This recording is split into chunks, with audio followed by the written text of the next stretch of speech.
দ্রুত গতির কারণে নিয়ন্ত্রণ হারিয়ে উল্টে গেল যাত্রীবাহী বাস। গুরুতর আহত বেশ কয়েকজন যাত্রী। আহতরা উত্তরবঙ্গ মেডিকেল কলেজ ও হাসপাতালে চিকিৎসাধীন। উত্তরবঙ্গ বিশ্ববিদ্যালয় 2 নম্বর গেটের সামনে ঘটনাটি ঘটেছে বলে জানা গিয়েছে। গলগলিয়া থেকে শিলিগুড়ি যাচ্ছিল, সেই সময় দ্রুত গতিতে একটি যাত্রীবাহী বাস হঠাৎ নিয়ন্ত্রণ হারিয়ে উত্তরবঙ্গ বিশ্ববিদ্যালয় 2 নম্বর গেটের সামনে উল্টে যায়। বাসের ভেতরে থাকা 30 থেকে 35 জন যাত্রী আতঙ্কিত হয়ে পড়েন।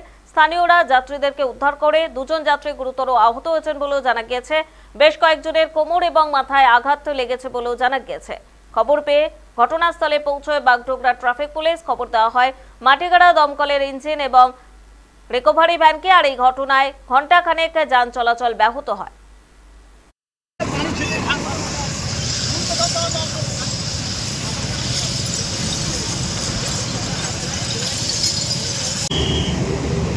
বাসটি পানি ট্যাঙ্কি থেকে আসছিল, তো 2 নম্বর গেটে যে ট্রাফিক পয়েন্টটি আছে সেখানে সিগন্যালটা রেড ছিল, সে ফলো করে নাই।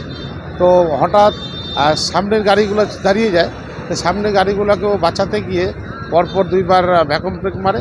তার জন্য বিকট একটা আওয়াজ হয়ে গাড়িটা ডান দিকে পাল্টি খেয়ে যায়। তো ড্রাইভার যদি ব্রেকটা না মারতো তাহলে সামনে যে ছোট গাড়িগুলো ছিল সেই গাড়িগুলো দাঁড়িয়েছিল, সেইগুলো গাড়িগুলোকে নিয়ে হয়তো উড়িয়ে চলে যেতে পারতো, তাহলে হয়তো বড় রকমের প্রাণহানির সম্ভাবনা ছিল। ইউনিভার্সিটি, নর্থ বেঙ্গল ইউনিভার্সিটি 2 নম্বর গেটের সামনে একটা প্যাসেঞ্জার বাস গলগলিয়া থেকে যাচ্ছিল শিলিগুড়ি।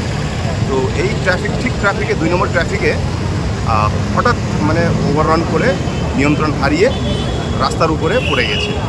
তো আমরা এখানে এসে দেখলাম, তো ক্যাজুয়ালিটি তো আমরা পাইনি, বাট অলরেডি যা ক্যাজুয়ালিটি ছিল 2-3 জন, তাদেরকে অলরেডি এখানকার লোকাল পাবলিকের সাহায্যে তাদেরকে রিমুভ করা হয়েছে।